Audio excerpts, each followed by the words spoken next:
ಕತೆ ನಿಮ್ಮ ಭಾವ ಚಾನಲ್ಗೆ ಸ್ವಾಗತ. ಈ ಹೃದಯ ಗೀತೆ ನಿನಗಾಗಿ. ಸಂಚಿಕೆ 40.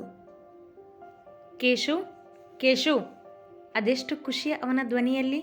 ತನ್ನ ಜೀವವೇ ಆಗಿರುವ ಜೀವದ ಗೆಳೆಯನನ್ನು ನೋಡಲು ಓಡಿ ಬಂದಿದ್ದ ಶಿವ ಕೇಶವನ ಮನೆಗೆ. ಬೈಕ್ ನಿಲ್ಲಿಸಿ ಮನೆಯ ಒಳಗೆ ಅವನ ಹೆಸರನ್ನು ಚೀರುತ್ತಲೇ ಬಂದವ ಮೊದಲು ಅವನನ್ನು ಕಂಡು ಅಪ್ಪಿಕೊಳ್ಳಲು ಕಾಯುತ್ತಿದ್ದ. ಕೇಶು ಕೇಶು ಎನ್ನುತ್ತಾ ಮನೆಯಲ್ಲಿನ ಕೋಣೆ, ಅಡುಗೆ ಮನೆ, ಟೆರೆಸ್ ಬಿಡದೆ ಮೂಲೆ ಮೂಲೆ ಹುಡುಕಿದರೂ ಕೇಶವ ಕಾಣಲಿಲ್ಲ. ಅವ ಕಾಣದೆ ಶಿವನಿಗೆ ಸಮಾಧಾನವಿಲ್ಲ. ಅವ ತನಗೆ ಕಾಡಿಸುತ್ತಿರುವ ಎಂದು ಗೊತ್ತಿತ್ತು ಶಿವನಿಗೆ. ಇನ್ನೂ ತಾಳದೆ ಕೇಶವ ಎಂದು ಚೀರಿದ ಜೋರಾಗಿ ಹಾಲ್ನಲ್ಲಿ ನಿಂತು.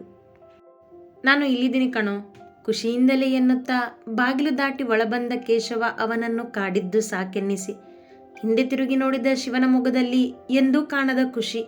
ಅವನನ್ನೇ ಖುಷಿಯಿಂದ ನೋಡುತ್ತಾ ನಡೆದು ಬಂದ ಕೇಶವ ಶಿವನ ಮುಂದೆ ನಿಂತ. ಅವನನ್ನು ನೋಡಿದ ಶಿವ ಬಿಗಿಯಾಗಿ ಅಪ್ಪಿದ ಅವನನ್ನು. ಕೇಶವ ಕೂಡ ಖುಷಿಯಿಂದ ಅಪ್ಪಿದ. ಶಿವನ ಕಣ್ಣಲ್ಲಿ ನೀರು ತುಂಬಿತು. ಅವನಿಂದ ಸರಿದು ಶಿವನನ್ನೇ ನೋಡಿದ ಕೇಶವ. ಶಿವ, ನಿನ್ನ ಕಣ್ಣಲ್ಲಿ ನೀರು ಎಂದ ಕೇಶವ ಪ್ರೀತಿಯಿಂದ. ನನ್ನ ಜೀವ ಕೇಶು ನೀನು ಎಂದ ಶಿವನಿಗೆ ಕೇಶವನೆಂದರೆ ಅಪಾರ ಪ್ರೀತಿ, ಗೌರವ. ನೀನು ನನ್ನ ಪ್ರಾಣ ಕಣೋ, ಈ ಶಿವ ಇಲ್ಲದೆ ಕೇಶವ ಬರೀ ಶವ ಎಂದ ಕೇಶವನಿಗೂ ಶಿವನೆಂದರೆ ಪ್ರಾಣ. ಅವನ ಬಾಯಿಯ ಮೇಲೆ ಕೈ ಇಟ್ಟ ಶಿವ, ಬಿಡ್ತು ಅನ್ನು ಕೇಶು, ನೀನು ಇಲ್ಲದೆ ನನ್ನ ಜೀವ ಇಲ್ಲ ಎಂದ ಭಾವುಕನಾಗಿ. ನಿನ್ನನ್ನು ಮತ್ತೆ ಪೊಲೀಸ್ ಡ್ರೆಸ್ನಲ್ಲಿ ನೋಡಿ ನನಗೆ ತುಂಬ ಖುಷಿಯಾಯಿತು ಶಿವ. ಮುಗೀತಲ್ಲ ಇನ್ನು ನಮ್ಮಿಬ್ಬರ ಮಧ್ಯೆ ಇದ್ದ ನಾಟಕ ಎಂದ ಕೇಶವನಿಗೆ ಶಿವನ ಕೆಲಸದ ಮೇಲೆ ಗೌರವ. ಹಾಂ, ನಿನಗೆ ನಾನು ಆ ರಣದೇವನ ಜೊತೆಗೆ ಇದ್ದದ್ದು ಇಷ್ಟನೂ ಇರಲಿಲ್ವಲ್ಲ, ಖುಷಿಯಾಗದೆ ಇನ್ನೇನು ಎಂದ ಶಿವ ಇಷ್ಟು ದಿನದ ಅವನ ಕೋಪಕ್ಕೆ ಕಾರಣ ಹೇಳಿದ. ಹೌದು, ಅವನು ತುಂಬ ಡೇಂಜರ್ ಅಂತ ಕೇಳಿದ್ದೆ, ಅದಕ್ಕೆ ಭಯ ಇತ್ತು ನನಗೆ. ಆದರೆ ನೀನು ನನ್ನ ಮಾತನ್ನು ಕೇಳೋದಿಲ್ವಲ್ಲ ಎಂದ ಕೇಶವ ಕೈಕಟ್ಟಿ ಎತ್ತಲೋ ನೋಡುತ್ತಾ ನಿಂತ ಶಿವನ ಮೇಲೆ ಕೋಪವೆಂಬಂತೆ. ಕೆಲಸ ಅಂತ ಬಂದಾಗ ನಾನು ಯಾರ ಮಾತನ್ನು ಕೇಳೋದಿಲ್ಲ ಕೇಶು, ಆದರೆ ನಿನ್ನ ಮಾತನ್ನಷ್ಟೇ ಕೇಳೋದು, ಅದು ನಿನಗೂ ಗೊತ್ತು. ಏನೋ ಈ ಒಂದು ವಿಷಯದಲ್ಲಿ ಕೇಳಿರಲಿಲ್ಲ ಅಷ್ಟೇ ಎಂದ ಶಿವ ಅವನ ಪಕ್ಕದಲ್ಲಿ ಬಂದು ನಿಂತು ಅವನ ಹೆಗಲ ಮೇಲೆ ಕೈ ಹಾಕಿದ. ಕೇಶವ ನಿಜವೆಂಬಂತೆ ಅವನನ್ನು ನೋಡಿ ನಕ್ಕ. ನನಗೆ ತುಂಬ ಹೊಟ್ಟೆ ಹಸಿತಿದೆ, ಬಾ ಊಟಕ್ಕೆ ಬಡಿಸು ಎಂದ ಶಿವ ಕೇಶವನ ಕೈ ಹಿಡಿದು ಅಡುಗೆ ಮನೆಯತ್ತ ಹೆಜ್ಜೆ ಇಟ್ಟ. ಅಯ್ಯೋ, ನಾನು ಅಡುಗೆನೇ ಮಾಡಿಲ್ವೋ, ನಿನಗೆ ಮದುವೆ ಆಗಿದೆ ಅಲ್ವಾ, ಅದಕ್ಕೆ ಎಲ್ಲಿ ಹೆಂಡತಿ ಜೊತೆ ಊಟ ಮಾಡ್ತಾ ಇರ್ತೀಯೋ ಅಂದ್ಕೊಂಡು ನಾನು ಏನೂ ಮಾಡಿಲ್ಲ ತಿನ್ನೋಕ್ಕೆ. ಹೊರಗಡೆ ಊಟ ಮಾಡಿ ಈಗ ಬಂದೆ ನೋಡು. ನನಗೆ ಗೊತ್ತಿದೆ, ಅಡುಗೆ ಮನೆಯಲ್ಲಿ ಮೀನು ತುಂಬಿರೋ ಪಾತ್ರೆಗಳಿವೆ ಅಂತ. ಕೇಶವ ಮಾಡಿರೋದು ಬಾ ತಿನ್ನು ಶಿವ ಅಂತ ಕೂಗಿ ಕೂಗಿ ಹೇಳ್ತಿದೆ ನನಗೆ ಆ ಮೀನು ಎಂದವನಿಗೆ ಕೇಶವನ ಬಗ್ಗೆ ಚೆನ್ನಾಗಿ ಗೊತ್ತು. ಅದೇಗೋ ನಾನು ಮೀನಿನ ಅಡುಗೆ ಮಾಡಿದ್ದೀನಿ ಅಂತ ಗೊತ್ತಾಯಿತು ನಿನಗೆ? ನಾನು ಇಲ್ಲಿಯೇ ಮೊದಲು ಬರ್ತೀನಿ ಅನ್ನೋದು ನಿನಗೆ ಹೇಗೆ ಚೆನ್ನಾಗಿ ಗೊತ್ತಿತ್ತೋ ಹಾಗೆ ನನಗೂ ಗೊತ್ತಿತ್ತು ನೀನು ನನಗಿಷ್ಟದ ಮೀನು ಮಾಡಿರ್ತೀಯ ಅಂತ ಎಂದ ಶಿವ ಕೇಶವನ ಹೆಗಲ ಮೇಲೆ ಕೈ ಹಾಕಿ. ಕೇಶವ ಕೂಡ ಶಿವನಿಗೋಸ್ಕರ ಅಡುಗೆ ಮಾಡಿ ಕಾಯುತ್ತಿದ್ದ. ತಾನೇ ಮಾಡಿದ ಮೀನಿನ ಊಟವನ್ನೇ ಶಿವ ಕೇಳುತ್ತಾನೆಂದು ಗೊತ್ತಿತ್ತವನಿಗೆ. ಹೋಗು, ಡ್ರೆಸ್ ಚೇಂಜ್ ಮಾಡಿ ಫ್ರೆಶ್ ಆಗಿ ಬಾ ಎಂದ ಕೇಶವ. ಶಿವ ನಗುತ್ತಲೇ ಅಲ್ಲಿದ್ದ ಕೋಣೆಗೆ ನಡೆದು ಕಪಾಟಿನ ಬಾಗಿಲು ತೆಗೆದ. ಕೇಶವ ಅವನಿಗೆಂದೇ ಅವನಿಷ್ಟಪಡುವಂತೆ ಒಂದಿಷ್ಟು ಹೊಸ ಬಟ್ಟೆಗಳನ್ನು ತಂದಿಟ್ಟಿದ್ದ. ಜೊತೆಗೆ ಅವನಿಷ್ಟದ ಸುಗಂಧ ದ್ರವ್ಯ, ಅವನಿಗೆ ಹೊಂದುವ 4 ಜೊತೆ ಚಪ್ಪಲಿ, 1-2 ವಾಚ್ ಎಲ್ಲವನ್ನೂ ಅಚ್ಚುಕಟ್ಟಾಗಿ ಹೊಂದಿಸಿದ್ದ. ನಾನು ಬರೋದಕ್ಕೂ ಮೊದಲೇ ಎಲ್ಲ ತಯಾರಿ ಮಾಡಿದೀಯಾ? ಇಷ್ಟೊಂದರಲ್ಲಿ ಯಾವುದನ್ನು ಹಾಕಲಿ ನಾನು ಕೂಗಿ ಕೇಳಿದ ಅಲ್ಲಿಂದಲೇ. ನಿನಗೆ ಯಾವುದು ಇಷ್ಟ ಆಗುತ್ತೋ ಅದನ್ನೇ ಹಾಕ್ಕೊಂಡು ಬಾರೋ ಎಂದ ಕೇಶವ ಅಡುಗೆಯನ್ನು ತಂದು ಡೈನಿಂಗ್ ಟೇಬಲ್ ಮೇಲಿಟ್ಟ.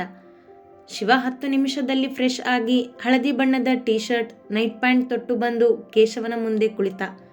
ಕೈಗಾಯ ಹೇಗಿದೆ? ತಟ್ಟೆಗೆ ಊಟ ಬಡಿಸುತ್ತಾ ಕೇಳಿದ ಕೇಶವ. ಆರಾಮಾಗಿದೆ. ಹೌದು, ಗಾಯ ಹೇಗಾಯಿತು ಅಂತ ಗೊತ್ತಾ ನಿನಗೆ? ನೀನೇ ಹೇಳಿದೆ ಏನೋ ತಪ್ಪನ್ನು ತಡೆಯೋದಕ್ಕೆ ಹೋಗಿ ಗಾಯ ಆಗಿದೆ ಅಂತ. ಅಂದಮೇಲೆ ಹೇಗಾಯಿತು ಅಂತ ತಿಳ್ಕೊಳ್ಳೋ ಅವಶ್ಯಕತೆ ನನಗಿಲ್ಲ ಎಂದ ಕೇಶವ ಮಧ್ಯಾಹ್ನ ಶಿವ ಪ್ರೆಸ್ ಮುಂದೆ ಹೇಳಿದ್ದನ್ನು ನೆನೆದ. ಕೇಶವನ ಮಾತು ಕೇಳುತ್ತಲೇ ಮೀನು ಬಾಯಿಗಿಟ್ಟ ಶಿವ. ಅದೆಷ್ಟು ದಿನ ಆಗಿತ್ತು ನೀನು ಮಾಡಿದ್ದ ಅಡುಗೆ ತಿಂದು? ಇವತ್ತು ನನ್ನ ಹೊಟ್ಟೆ ತುಂಬುತ್ತೆ ಕೇಶು ಖುಷಿಯಿಂದಲೇ ಊಟ ಶುರು ಮಾಡಿದ ಮೀನು ಸವಿಯುತ್ತ. ಯಾಕೆ, ನಿನ್ನ ಹೆಂಡತಿ ಚೆನ್ನಾಗಿ ಅಡುಗೆ ಮಾಡೋದಿಲ್ವಾ ಕೇಳಿದ ಕೇಶವನಿಗೆ ಶಕ್ತಿಯ ಬಗ್ಗೆ ಶಿವ ಏನು ಹೇಳುವನೋ ಎಂಬ ಕುತೂಹಲ. ಅವಳು ಅಡುಗೆ ಚೆನ್ನಾಗಿ ಮಾಡ್ತಾಳೆ, ಆದರೆ ನಾನ್ ವೆಜ್ ಮಾಡ್ತಾಳೋ ಇಲ್ವೋ ಗೊತ್ತಿಲ್ಲ ಎಂದ ಶಿವನ ಮಾತು ಕೇಳುತ್ತಾ ಕೇಶವ ಊಟ ಶುರು ಮಾಡಿದ. ಮತ್ತೆ ಮುಂದೆ ಏನು ಮುಂದೆ ಕೇಳುವ ಶಿವನಿಗೆ ಕೇಶವನ ಪ್ರತಿಯೊಂದು ಮಾತಿನ ಅರ್ಥ ಗೊತ್ತಿಲ್ಲದೆ ಇರೋ ಹಾಗೆ ನಾಟಕ ಮಾಡಬೇಡ ಶಿವ. ನಾಳೆಯಿಂದ ಏನು ಕೆಲಸ ಹೇಳು? ಇನ್ನೇನು ಆ ರಣದೇವನ್ನ ಹುಡುಕೋದು, ಕಂಪ್ಲೇಂಟ್ ಕೊಟ್ಟವರು ಯಾರು ಅಂತ ತಿಳ್ಕೊಳ್ಳೋದು. ನಾನು ಜೊತೆಗಿರ್ತೀನ ನಿನ್ನ ಕೆಲಸದಲ್ಲಿ? ಕೇಶವನಿಗೆ ಶಿವನ ಜೊತೆಯೇ ಇದ್ದು ಕೆಲಸ ಮಾಡುವ ಆಸೆ. ನೋ ಎಂದ ಒಂದೇ ಮಾತಿನಲ್ಲಿ. ಮೋಸ ಶಿವ ಇದು. ನನಗೆ ನಿನ್ನ ಜೊತೆ ಕೆಲಸ ಮಾಡೋ ಆಸೆ ಕಣೋ. ಯಾಕೆ ಪ್ರತಿ ಬಾರಿ ನನ್ನನ್ನು ದೂರ ಇಡ್ತೀಯ ಕೆಲಸದಿಂದ? ಕೊಂಚ ಕೋಪದಿಂದ ಕೇಳಿದ ತನ್ನ ಆಸೆಯನ್ನು ಶಿವ ಪ್ರತಿ ಬಾರಿಯೂ ತಡೆಯುತ್ತಿದ್ದಾನೆ ಎಂದು. ನಿನ್ನ ಲಿಮಿಟ್ಸ್ನಲ್ಲಿ ರಣದೇವ್ ಕೇಸ್ ಬರೋದಿಲ್ಲ, ಅದಕ್ಕೆ. ಬರೋದಿಲ್ಲ ಅಂದರೆ ಅದು ಡ್ರಗ್ಸ್ ಕೇಸ್ ಶಿವ. ನೀನು ಮನಸ್ಸು ಮಾಡಿದರೆ ನಾನು ನಿನ್ನ ಜೊತೆನೇ ಕೆಲಸ ಮಾಡ್ತೀನಿ. ಕೇಶು, ಊಟ ಮಾಡು ಸುಮ್ಮನೆ ಎಂದ ಶಿವ ಮಾತನಾಡದೆ ಊಟ ಮುಂದುವರೆಸಿದ. ಕೇಶವ ಮತ್ತೆ ಮರು ಮಾತನಾಡಲಿಲ್ಲ. ಅವರಿಬ್ಬರ ಸ್ನೇಹ ಒಂದೆರಡು ದಿನಗಳದ್ದಾಗಲಿ ವರ್ಷಗಳದ್ದಾಗಲಿ ಅಲ್ಲ, ಬರೋಬ್ಬರಿ 24 ವರ್ಷಗಳದ್ದು. ಈಗ ಇವರಿಬ್ಬರ ವಯಸ್ಸು 30 ವರ್ಷ. ಮೊದಲ ಬಾರಿ ಶಾಲೆಗೆ ಕಾಲಿಟ್ಟಾಗ ಶುರುವಾದ ಇವರ ಸ್ನೇಹ ಈಗಲೂ ಹಾಗೇ ಇದೆ. ಶಿವನೆಂದರೆ ಕೇಶವನಿಗೆ ದೇವರಂತೆ, ಕೇಶವನೆಂದರೆ ಶಿವನಿಗೆ ತಾಯಿಯಂತೆ. ಇವರಿಬ್ಬರ ಸ್ವಂತ ಊರು ಚಿಕ್ಕಮಗಳೂರು. ಇಬ್ಬರ ಸ್ನೇಹ ಶುರುವಾಗಿದ್ದು ಅಲ್ಲಿಂದಲೇ. ಬಡತನದಲ್ಲಿಯೇ ಬೆಳೆದ ಕೇಶವನನ್ನು ಅತಿಯಾಗಿ ಹಚ್ಚಿಕೊಂಡ ಶಿವ. ಅವರಿಬ್ಬರ ಸ್ನೇಹ 2 ಕುಟುಂಬಗಳನ್ನು ಬೆಸೆದಿತ್ತು. ಕೇಶವನ ಓದಿನ ಖರ್ಚನ್ನು ನೋಡಿಕೊಂಡಿದ್ದು ಶಿವನ ಕುಟುಂಬವೇ. ಅವರಿಬ್ಬರ ಗುರಿ ಪೊಲೀಸ್ ಅಧಿಕಾರಿ ಆಗುವುದೇ ಇತ್ತು ಚಿಕ್ಕಂದಿನಿಂದಲೂ. ಅದಕ್ಕೆ ಯಾರೂ ತಡೆಯಾಗಿರಲಿಲ್ಲ. ತಮ್ಮಿಷ್ಟದಂತೆಯೇ ಓದಿ ಪೊಲೀಸ್ ಕೆಲಸದಲ್ಲಿದ್ದರು ಇಬ್ಬರು. ಶಿವ ಕರ್ನಾಟಕಕ್ಕೆ ಬಂದಾಗ ಹೆಚ್ಚು ಖುಷಿಪಟ್ಟಿದ್ದು ಕೇಶವನೇ. ಆದರೆ ಅಂಡರ್ ಕವರ್ ಆಫೀಸರ್ ಆಗಿದ್ದಾನೆಂದು ತಿಳಿದು ಎಲ್ಲಿಯೂ ಸ್ನೇಹಿತರಂತೆ ನಡೆದುಕೊಳ್ಳದೆ ನಾಟಕ ಮಾಡುತ್ತಿದ್ದರು ಇಬ್ಬರು ಅಪರಿಚಿತರಂತೆ. ಎಲ್ಲವೂ ಶಿವನ ಉಪಾಯವೇ. ಅವ ತನ್ನ ಮನೆಗೆ ಬಂದಿದ್ದ ಮೊದಲ ದಿನ ಅವನೊಬ್ಬ ಸಪ್ಲಾಯರ್ ಎಂದು ಅವನಿಗೆ ಹಣ ಕೊಟ್ಟು ತನ್ನ ಅಹಂಕಾರ ತೋರಿಸಿದ್ದಳು. ಅವ ತನ್ನ ಹಣದ ಜೊತೆಯೇ 500ರ ನೋಟನ್ನು ಸೇರಿಸಿ ಅವಳ ಕೈಗೆ ಕೊಟ್ಟಿದ್ದನಲ್ಲ, ಅದೇ ನೋಟು ಅವಳ ಕೈಯಲ್ಲಿತ್ತು. ಅವ ತನ್ನನ್ನು ಭೇಟಿಯಾದ ಮೊದಲ ದಿನವನ್ನು ನೆನೆದಾಗ ತನ್ನ ಬಳಿಯೇ ಇದ್ದ ಅವ ಕೊಟ್ಟಿದ್ದ ನೋಟನ್ನು ಹುಡುಕಿ ತೆಗೆದು ಕೈಯಲ್ಲಿ ಹಿಡಿದು ಕುಳಿತಿದ್ದ ಶಕ್ತಿ ಎಲ್ಲವನ್ನೂ ಮೆಲುಕು ಹಾಕುತ್ತಿದ್ದಳು. ಯಾರ ಋಣದಲ್ಲೂ ಇರಬಾರ್ದು ಅಂತ ಈ ನೋಟನ್ನು ನಿನಗೆ ಕೊಡೋಕೆ ಇಟ್ಕೊಂಡಿದ್ದೆ ಶಿವ. ಆದರೆ ಇಲ್ಲಿವರೆಗೂ ಇದನ್ನು ನಿನಗೆ ಕೊಡೋದಕ್ಕೆ ಆಗಲಿಲ್ಲ ನನ್ನ ಕೈಯಲ್ಲಿ ಎಂದುಕೊಂಡವಳು ಆ ನೋಟನ್ನು ಮತ್ತೆ ತನ್ನ ಪರ್ಸ್ನಲ್ಲಿಟ್ಟು ಹಾಸಿಗೆಯತ್ತ ಬಂದಳು. ಅವ ಮಲಗಲೆಂದು ಇದ್ದ ಸೋಫಾ ನೋಡುತ್ತಲೇ ಮತ್ತೆ ಅವನ ನೆನಪುಗಳು ಕಾಡತೊಡಗಿದವು. ನೀನು ನನ್ನ ಹೆಸರನ್ನು ಕರೆದ್ರೇ ಕೋಪ ಬರ್ತಿತ್ತು ನನಗೆ. ಆದರೆ ಅದು ಹೇಗೆ ಈ ಮನಸ್ಸಲ್ಲಿ ನಿನ್ನ ಹೆಸರನ್ನು ಬರೆದೆ ನೀನು ಅನ್ನೋದು ನನಗೆ ಗೊತ್ತಾಗಲಿಲ್ಲ. ಅದನ್ನು ಹೇಳೋದಕ್ಕೂ ಮೊದಲೇ ಇಷ್ಟೆಲ್ಲ ಆಗಿದೆ. ಈಗ ನಾನು ನನ್ನ ಪ್ರೀತಿನ ಹೇಳಿದರೂ ತಪ್ಪಾಗುತ್ತೆ ಶಿವ. ಸಪ್ಲೈಯರ್ನ ಗಂಡ ಅಂತ ಹೇಳ್ಕೊಳ್ಳೋದಕ್ಕೂ ಇಷ್ಟಪಡದವಳು ಈಗ ನಿನ್ನ ಮೇಲೆ ಪ್ರೀತಿ ಆಗಿದೆ ಅಂತ ಹೇಳಿದ್ರೆ ನಂಬ್ತೀಯಾ ನೀನು? ನಿನ್ನ ಮೇಲೆ ನನಗೆ ಪ್ರೀತಿ ಆಗಿದೆ ಅನ್ನೋದನ್ನು ಹೇಳೋಕ್ಕಾಗುತ್ತಾ ನನ್ನಿಂದ? ನೀನೊಬ್ಬ ಸಪ್ಲೈಯರ್ ಅಂತ ತಿರಸ್ಕರಿಸಿದ್ದೆ ನಾನು. ಈಗ ನಿನ್ನ ಮೇಲೆ ಪ್ರೀತಿ ಆಗಿದೆ ಅಂತ ನಾನು ಹೇಳಿದರೆ ನೀನು ಪೊಲೀಸ್ ಆಗಿರೋದೇ ಅದಕ್ಕೆ ಕಾರಣ ಅಂತ ತಿಳ್ಕೊತೀಯ. ಆಗ ನಾನು ನಿನ್ನ ಕಣ್ಣಲ್ಲಿ ತುಂಬ ಕೀಳಾಗ್ತೀನಿ ಶಿವ. ಮನದಲ್ಲಿ ಮೂಡಿದ ಬೇಸರಕ್ಕೆ ಮುಖ ಸಣ್ಣದಾಯಿತು. ನಿಮಿಷ ಸುಮ್ಮನಿದ್ದವಳು, ಪ್ರೀತಿ ಹೇಳ್ದಿದ್ರೆ ಏನಾಯಿತು? ನೀನು ನನ್ನ ಗಂಡ, ನಾನು ನಿನ್ನ ಹೆಂಡತಿ ಎಂದುಕೊಂಡು ತನ್ನ ಕೊರಳಲ್ಲಿದ್ದ ಅರಿಶಿಣ ದಾರ ನೋಡಿದಳು. ಯಾರಿಗೂ ನೀನು ನನ್ನ ಗಂಡ ಅನ್ನೋದು ಗೊತ್ತಾಗಬಾರ್ದು ಅಂದ್ಕೊಂಡಿದ್ದೆ. ಕಾರಣ ನನಗೆ ಇಷ್ಟ ಇರಲಿಲ್ಲ ನೀನು. ಆದರೆ ಈಗ ಜಗತ್ತಿಗೆ ಗೊತ್ತು ನಾವಿಬ್ಬರು ಗಂಡ ಹೆಂಡತಿ ಅನ್ನೋದು. ಅದು ನನಗೆ ಈಗ ತುಂಬ ಖುಷಿ ಕೊಟ್ಟಿದೆ. ನನಗೆ ನೀನು ಬೇಕು ಶಿವ. ನಿನ್ನ ಮೇಲೆ ನನಗೆ ಪ್ರೀತಿ ಇದೆ ಅಂತ ನಿನಗೆ ಗೊತ್ತಾಗದಿದ್ರೂ ಪರವಾಗಿಲ್ಲ. ನೀನು ನನ್ನ ಜೊತೆ ಹೀಗೆ ಇದ್ದರೆ ಸಾಕು ಎಂದುಕೊಂಡವಳು ಅವನನ್ನು ಬಿಟ್ಟುಕೊಡಲು ತಯಾರಿರಲಿಲ್ಲ. ಅವಳ ಮನ ಈಗಲೂ ಶಾಂತವಾಗಿರಲಿಲ್ಲ.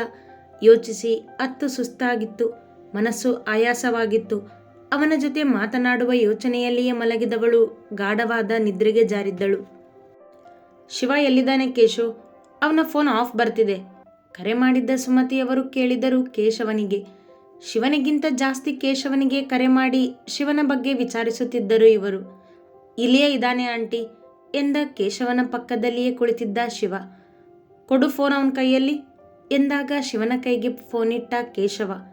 ಹೇಳು ಅತ್ತೆ, ಹೇಗಿದೆಯಾ? ನಾವು ಇದ್ದೀವಿ ಅನ್ನೋದು ನೆನಪಿಲ್ಲ ನಿನಗೆ? ನಮ್ಮ ಬಗ್ಗೆ ಯಾಕೆ ಕೇಳ್ತಿದೀಯಾ? ಅತ್ತೆ, ನನ್ನ ಪರಿಸ್ಥಿತಿ ಬಗ್ಗೆ ನಿನಗೆ ಗೊತ್ತಿದ್ದು ಮಾತಾಡ್ತಿದೀಯಾ? ಹಾಗೆ ತಮಾಷೆ ಮಾಡಿದೆ ಶಿವ. ನ್ಯೂಸ್ ನೋಡಿದ್ವಿ, ತುಂಬ ಖುಷಿಯಾಯಿತು. ಇನ್ನೇನು ಕೆಲಸ ಶುರುನಾ? ಅವ ಅಂಡರ್ ಕವರ್ನಲ್ಲಿದ್ದ ಎಂದು ಅವನ ಕುಟುಂಬದ ಎಲ್ಲರಿಗೂ ಗೊತ್ತಿತ್ತು.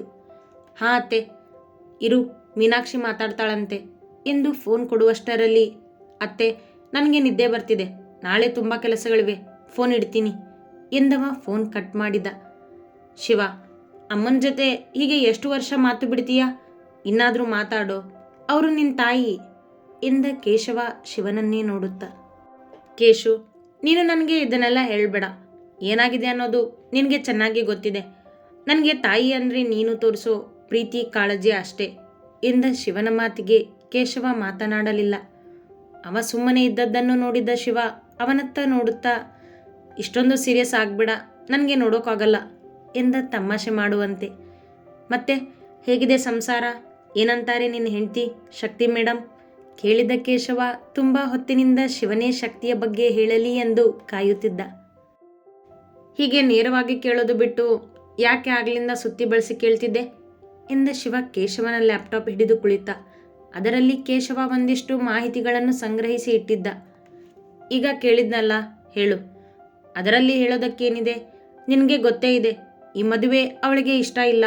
ನಾನು ಮದುವೆ ಆಗಿರೋದು ಮೋಹನ್ ಸರ್ಗೋಸ್ಕರ ಅಂತ ಎಂದ ಶಿವ ಕೇಶವನಿಗೆ ಎಲ್ಲವನ್ನೂ ಹೇಳಿದ್ದ ಮದುವೆಯ ಅಗ್ರಿಮೆಂಟ್ ಒಂದನ್ನು ಬಿಟ್ಟು. ಶಕ್ತಿನ ನೀನು ಪ್ರೀತಿ ಮಾಡ್ತಿದ್ಯಾ ಅಂತಲೂ ಗೊತ್ತಿದೆ ನನಗೆ ಎಂದ ಕೇಶವನ ಮಾತಿಗೆ ಅವನತ್ತ ನೋಡಿದ ಶಿವ, ಕೇಶು, ನಿನಗೆ ಇನ್ನೊಂದು ಮುಖ್ಯವಾದ ವಿಷಯ ಹೇಳಬೇಕಿತ್ತು. ನೀನು ಇಷ್ಟು ದಿನ ನನ್ನ ಕಾಲ್ ರಿಸೀವ್ ಮಾಡಿರಲಿಲ್ವಲ್ಲ, ಹೇಳೋಕ್ಕಾಗಿರಲಿಲ್ಲ ಎಂದ ಶಿವ ಉತ್ಸಾಹಿಯಾದ ಶಕ್ತಿಯ ಬದಲಾವಣೆ ಬಗ್ಗೆ ಹೇಳಲು. ಏನದು? ಶಕ್ತಿಗೆ ಅವತ್ತು ಹೈವೇನಲ್ಲಿ ಹೆಲ್ಪ್ ಮಾಡಿದ್ದೆ ಅಂತ ಹೇಳಿದ್ದೆ ನಾನು, ನೆನಪಿದೆಯಾ ನಿನಗೆ? ಅದು ನಾನು ಅಂತ ಅವಳಿಗೆ ಗೊತ್ತಾದ ಮೇಲೆ ಕಾಫಿ ಶಾಪ್ನಲ್ಲಿ ಭೇಟಿಯಾಗಿದ್ವಿ ಇಬ್ಬರು. ಅವಳೇ ಕರ್ಕೊಂಡು ಹೋಗಿದ್ಲು.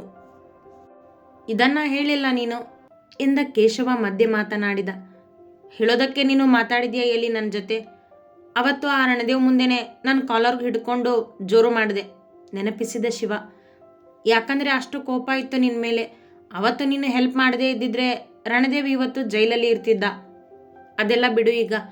ಶಕ್ತಿಗೆ ಅವತ್ತು ಹುಡುಕ್ತಿದ್ದ ಬೈಕ್ ಓನರ್ ನಾನೇ ಅಂತ ಗೊತ್ತಾಗಿತ್ತು. ಅದನ್ನು ನನ್ನ ಜೊತೆ ಮಾತಾಡಿ ಕನ್ಫರ್ಮ್ ಮಾಡ್ಕೋಬೇಕು ಅಂತ ಕಾಫಿ ಶಾಪ್ಗೆ ಕರ್ಕೊಂಡು ಹೋಗಿದ್ಲು. ಅವತ್ತು ಅಲ್ಲಿ ಮಾತಾಡ್ದಾಗಿನಿಂದ ನನ್ನ ಜೊತೆ ಜಗಳ ಮಾಡೋದನ್ನು ಬಿಟ್ಟಿದ್ದಾಳೆ. ಮೊದಲಿನ ಕೋಪ ಅವಳ ಮುಖದಲ್ಲಿ ನೋಡಿಲ್ಲ ನಾನು. ಇನ್ನೂ ಈ ಗಾಯ ಆದಮೇಲೆ ತುಂಬ ಕಾಳಜಿ ತೋರಿಸಿದಾಳೆ. ಅವಳ ಈ ಬದಲಾವಣೆ ಯಾಕೆ ಅಂತ ನನಗೆ ಅರ್ಥ ಆಗಿಲ್ಲ. ಅಲ್ಲದೆ ನನ್ನ ಬದಲಾವಣೆಗೆ ಕಾರಣ ಹೇಳ್ತೀನಿ. ಮೊದಲು ನೀನು ಬದಲಾಗು ಅಂತಿದ್ಲು, ಅಂದಮೇಲೆ ಅವಳು ಬದಲಾಗಿರೋದು ನಿಜ, ಆದರೆ ಯಾಕೆ ಅಂತ ನನಗೆ ಗೊತ್ತಾಗ್ತಿಲ್ಲ ಎಂದವ ಕಣ್ಣು ಮಿಟುಕಿಸುತ್ತಾ ಕುಳಿತ. ಇನ್ನೇನು, ಅವಳಿಗೂ ನಿನ್ನ ಮೇಲೆ ಪ್ರೀತಿ ಆಗಿರಬೇಕು ಎಂದ ಕೇಶವ ಶಿವನ ಎಲ್ಲ ಪ್ರಶ್ನೆಗಳಿಗೆ ಉತ್ತರ. ನನಗೂ ಡೌಟ್ ಬಂತು, ಆದರೆ ಅವಳು ತನಗಿಂತ ಕೆಳಮಟ್ಟದ ಜನರನ್ನು ಕೀಳಾಗಿ ನೋಡ್ತಾಳೆ. ನಾನು ಸಪ್ಲೈಯರ್ ಅಂತ ನನ್ನನ್ನು ಕಂಡ್ರೆ ಆಗೋಲ್ಲ ಅವಳಿಗೆ. ಯಾವಾಗಲೂ ಕೋಪದಿಂದ ರೇಗಾಡ್ತಿದ್ಲು, ಈಗ ಸ್ವಲ್ಪ ಕಡಿಮೆ ಮಾಡಿದ್ದಾಳೆ. ಆದರೆ ನನ್ನ ಮೇಲೆ ಪ್ರೀತಿ ಅನುಮಾನ ಅವನಿಗಿನ್ನು. ಕೋಪದಿಂದಾನೇ ಪ್ರೀತಿ ಶುರುವಾಗೋದು ಶಿವ. ಇಷ್ಟೊಂದು ಯೋಚನೆ ಮಾಡೋ ಬದಲು ನಾಳೆ ಅವಳಿಗೆ ನೇರವಾಗಿ ಕೇಳು. ನಿನ್ನ ಬದಲಾವಣೆಗೆ ಕಾರಣ ಹೇಳ್ತೀನಿ ಅಂದಿದ್ದೆ, ಅದು ಏನು ಅಂತ.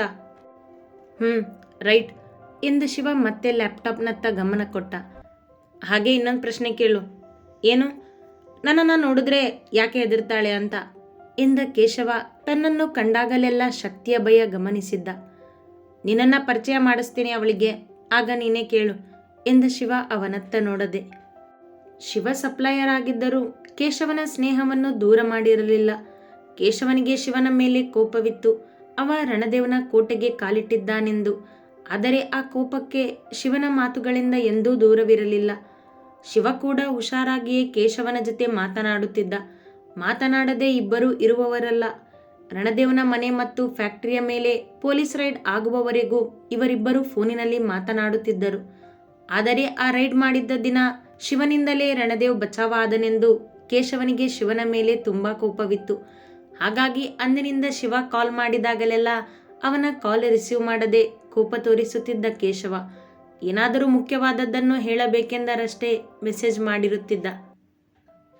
ಅತಿ ಹೆಚ್ಚಿನ ಕಥೆಗಳಿಗಾಗಿ ಹಿಂಬಾಲಿಸಿ ಪ್ರತಿಲಿಪಿ ಆ್ಯಪ್ನಲ್ಲಿ ಪ್ರತಿಮಾ SH ಅವರನ್ನು.